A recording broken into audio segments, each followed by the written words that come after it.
morning mga kalapatids! Welcome back dito sa Madalo TV. For today's video, abangan tayo ng mga warrior natin. Para sa araw na to, ito yung release niyan. Ayan. So dami ang release mga kalapatids. Sa 3,600 birds mahigit. So malaki din yung club na yan mga kalapatids, sinasalihan natin. So wala kasi tayo doon sa kabilang club kasi nga nilipat natin dito yung mga warriors natin. Saka diba yung ibang ibon natin is in-out ko na yung sa taas. Yung dapat panlaban natin doon sa kabila ay sa south. Kaso nga nagpalit tayo ng landing board. Kaya hindi na natuloy yung karera natin doon kasi pagka bago landing board, din sila bababa doon. Maiilang sila. So ngayon, ninintay natin isang ibon natin dito na si Blue. Tingnan natin kung ano siya uwi. Ito yung forecast natin for today.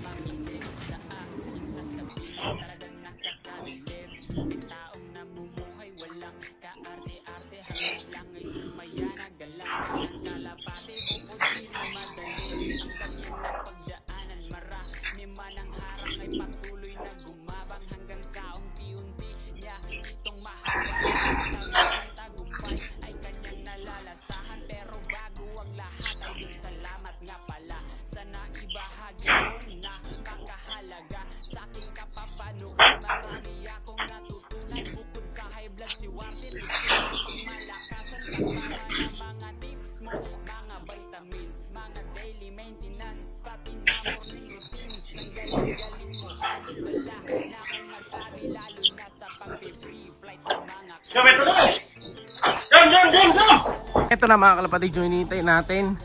Nasa lisihan ako. Pasok boy! Nakita ko na bigla, nandito na sa landing board. Sige boy, klak. Pasok. Medyo nagmamadali tayo ngayon kasi hindi pa ready si Madlatu. Ayan, sige boy. Yun oh. Klak. Ayan. At kagulatan din mga kalapatids. Time check. 9:36 mga kalapatids. Ayan. Pakita ko na yung relo ko. 9:36 Sunday. No? So kasi nakita, matagal nawawala to. Kailan nyo nakita. Kakalak ni Madlatu. Ikaw na bala. Ayan. Ang bilis na mga pangyayari mga kalapatids. Biglang small pot yung ibon natin. Ayan. Ibon, klak. Tingnan natin kung ano maging speed niya. First lap derby to mga kalapatids. Kaya nang sabi ko kanina, mahirapan. 1189 ang speed. So di na masama, 1189 pa rin. So at least complete clacking na tayo. So ganun lang kasi isa lang ibon natin na sinali dito. Kasi nga yung iba nating ibon, yung mga pangmabilisan mga kalapatids, no? So ngayon, titingnan natin kung magpapakilan tayo sa pwesto, no? Check to. Good news and bad news mga kalapatids. Kung kailan mabilis yung ibon natin, yun na naman. Hindi tayo naka side bet, hindi tayo naka winner take all. So as of now, number 5 tayo overall sa kalahatan ng 3,600 birds. Number 5 tayo ito. Ayan. Magdalop number 5. Bira. Kung kailan tayo hindi tumaya. Kasi nga, hindi ko tinatayaan talaga to, no? Tinayaan ko lang to minsan mga kalapatids. Kaso nung tinaya ko kasi minsan to sa pooling, mabagal siya, kulilat. Pero ngayon, nagpakitang gilas, number 5 overall. Problema, walang entry sa side bet. Ang entry lang nito, naka-derby lang siya, no? Sayang, first lap derby. So hinihimas-himas ko pa naman last time to, pinakita ko sa inyo, di ba? Na kondisyon siya. Ganun talaga. So ganyan na nangyayari kapag wala ka masyadong budgetan sa entry, yung sakto lang pang entry mo, no? Minsan kahit na pang entry talaga, pagka kulang yung budget, di natin may entry, no? Yun nga, 350 yung entry kasi sa first lap, hindi ko na sinali kasi mabigat din yung side bet mga kalapatids. Sayang, no? Pero minsan kapag babagal siya, doon natin na i-entry. Ganun talaga mga kalapatids, kasama sa karera yan. So ito yung ibon natin na number 5 ngayon sa lahat. Ewan ko lang kung masisipa pa. Update ko kayo hanggang sa matapos yung video natin. Pero magaling ka girl ha. May speed siya sa ganitong ganitong distance, no? So pwede sana natin tong titingnan ko kung papalag. Pag ganito talaga mabibilis siya sa ganyang distance, so sakto-sakto yung lahi nito sa one low race.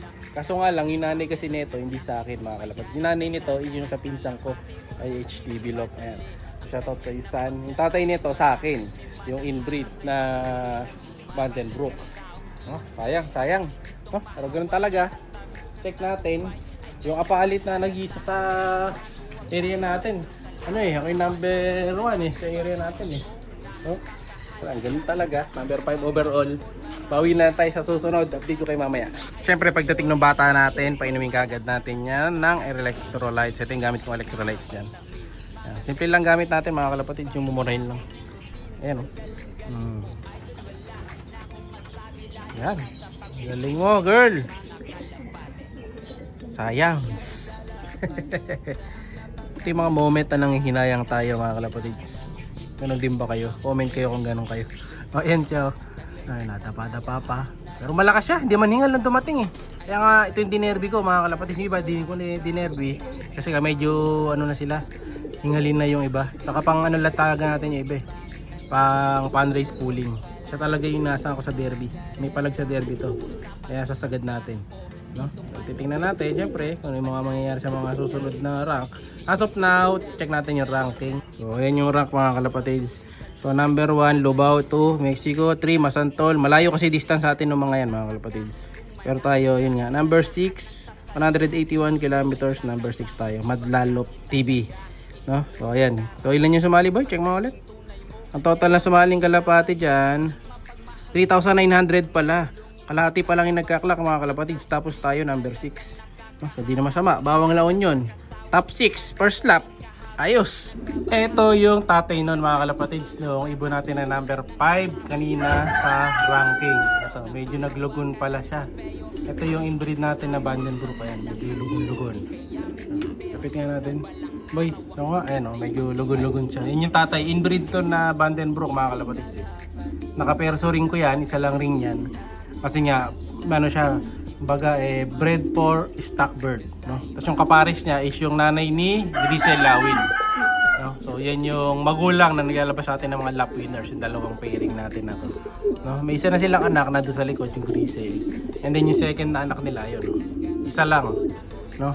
Madalas isa lang napipisahan nito ako baka umihina na si Emilia. Kaya ang ginagawa ko dito, tuloy-tuloy na breeding sa kanya, hindi na siya pinapahinga Kasi pagka tinigil to, no, sa totoo nga yung sinasabi ng iba pagka medyo may edad na. Kasi tinigil mo sa pagkapares, mawawala na ng Emilia. Kaya nga siya, hindi na natin binabaklas pa. No? So yan naman, ang tatay naman yan is si Dax. No, yung tatay naman yan, ito.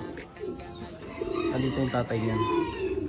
Ayan, ito yung tatay niyan, si Dax mga kalapatids. Ayan, si Dax. No. Nakapares naman dun sa...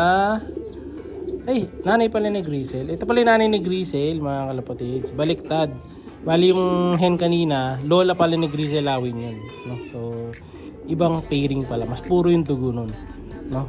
So, dito natin na pares kasi hindi siya available nun. Pero next pair sila na ulit. No? So, yun yung tatay naman nun. And then yung nanay naman niya, naping yung nanay nanay naman nung barako na inbreed na yun. Eto, saan ba? Nakapares. Nakapares yata. Wala dito. Eto. Ito ba?